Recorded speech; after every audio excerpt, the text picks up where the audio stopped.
Hey guys, welcome once again to another session, and in this session I'm going to be talking about the workspace, the interface, saving your work in Photoshop, and some other things that you need to know. So let's get straight into it right now. Okay, so right here in Photoshop we can see our image is still opened up, and so let's just talk about the interface.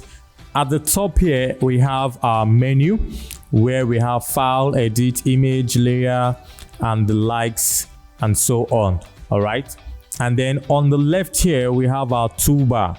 All right, so this is where we're going to be picking different tools to use later on in Photoshop. All right, and then at the top here we have different tabs of documents or images opened up in Photoshop.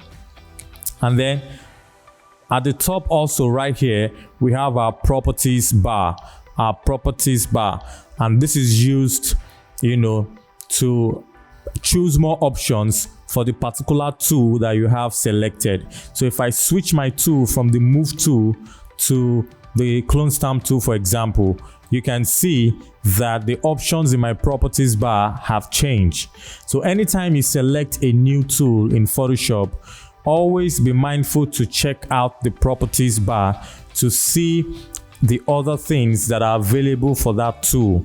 All right, to see other options that are available for the tool. So you can see as I keep on changing my tool, the properties bar is also changing.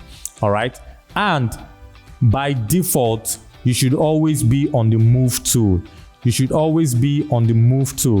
If you're not doing anything special in Photoshop with any other tool, you should always be on the move tool. It's as simple